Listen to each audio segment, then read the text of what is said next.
Il était une fois, dans une petite ville paisible, un jeune garçon nommé Lucas.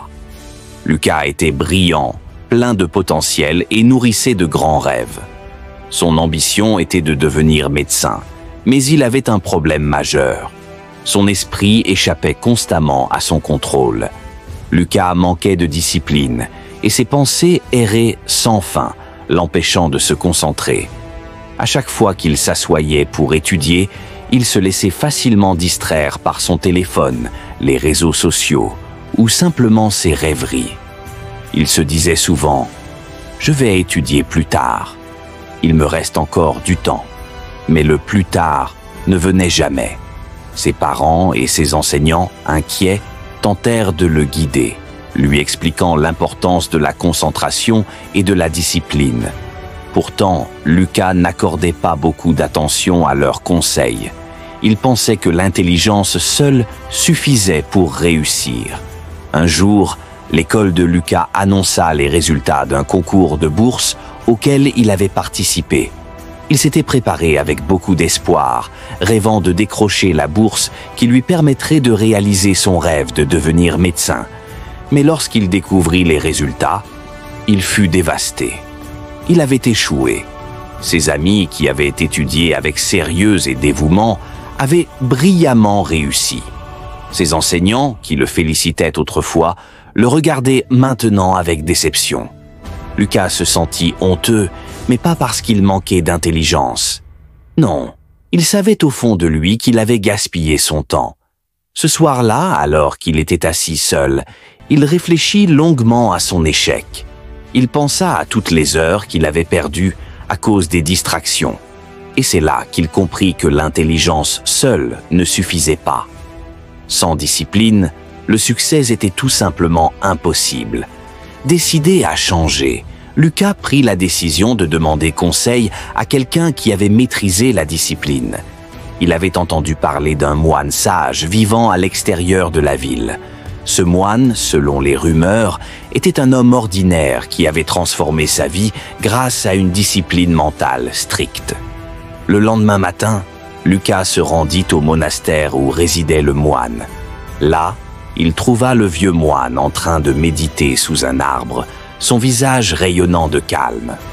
Lucas s'inclina respectueusement et dit « Maître, j'ai du mal à contrôler mon esprit. Je veux réussir, mais je me laisse constamment distraire. S'il vous plaît, apprenez-moi à discipliner mon esprit. » Le moine ouvrit les yeux et sourit. « Ah, l'esprit agité, dit-il doucement. C'est le plus grand défi de tous. Viens, laisse-moi te raconter une histoire. » Le moine commença son récit. Il y a de nombreuses années, un jeune homme nommé Max rêvait de devenir le meilleur archer du royaume. Il était fort et talentueux, mais il manquait de concentration.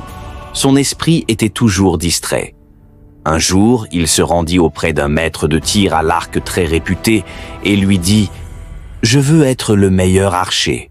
S'il vous plaît, apprenez-moi. » Le maître emmena Max sur la rive d'une rivière où l'eau coulait paisiblement.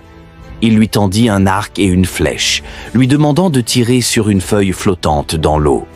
Max visa et tira, mais la flèche rata la cible. Le maître lui demanda alors « Que vois-tu quand tu vises ?» Max répondit « Je vois la rivière, les arbres, le ciel. » Le maître secoua la tête et expliqua « C'est ton problème. Tes yeux voient trop de choses à la fois. Un vrai archer ne voit que sa cible et rien d'autre. » Déterminé à apprendre, Max s'entraîna pendant des mois.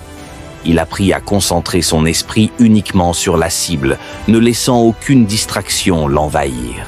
Finalement, quand le maître lui demanda à nouveau de viser, Max répondit « Je ne vois que la feuille. » Et cette fois, lorsqu'il lança la flèche, elle toucha parfaitement la cible. Le moine regarda Lucas et dit « Ton esprit est comme celui de Max. Tu es distrait par tout ce qui t'entoure. Si tu veux réussir, tu dois entraîner ton esprit à se concentrer uniquement sur ton objectif. » Lucas hocha la tête, comprenant la leçon, mais il se demandait encore comment l'appliquer dans sa propre vie. « Maître, comment puis-je entraîner mon esprit ?» demanda-t-il. « Le moine sourit et lui donna 4 règles simples. Contrôle tes pensées. À chaque fois que ton esprit divague, ramène-le immédiatement à la tâche en cours. Comme l'archer ne voit que ton but. Crée une routine. Un esprit discipliné a besoin de structure. Établis un emploi du temps quotidien et suis-le scrupuleusement. Élimine les distractions. Identifie ce qui vole ton attention, que ce soit ton téléphone, la télévision ou des activités inutiles, et élimine-les pendant ton travail. Sois cohérent. La discipline mentale ne se construit pas en un jour. Elle nécessite un effort quotidien, tout comme un athlète qui s'entraîne chaque jour. Lucas prit ses conseils au sérieux. Il établit un planning d'études et s'y astreignit sans relâche. Chaque fois que son esprit s'égarait, il se rappelait son objectif. Il arrêta d'utiliser les réseaux sociaux pendant ses sessions d'études et supprima les applications inutiles de son téléphone. Au début, c'était difficile. Son esprit résistait à la discipline, cherchant constamment la distraction. Mais Lucas persévérait. Jour après jour, sa concentration s'améliorait et il réussit à étudier pendant des heures sans perdre sa concentration. Des mois plus tard, Lucas passa un autre examen important. Cette fois, il ne réussit pas seulement, il obtint la première place. Le succès de Lucas n'était pas le fruit de la chance, ni d'une intelligence supérieure. C'était sa discipline mentale qui l'avait conduit à cette réussite. Il comprit enfin que le succès ne dépendait pas uniquement de l'intelligence, mais de la capacité à contrôler son esprit. Des années plus tard, alors qu'il montait sur scène pour recevoir un prix d'excellence académique, il se souvint des paroles du moine. L'esprit est comme un cheval sauvage. Si tu ne le contrôles pas, il te mènera là où il veut. Mais si tu l'entraînes, il te conduira exactement là où tu veux aller. À partir de ce jour-là, Lucas vécut selon ce principe. Discipline ton esprit et le succès suivra.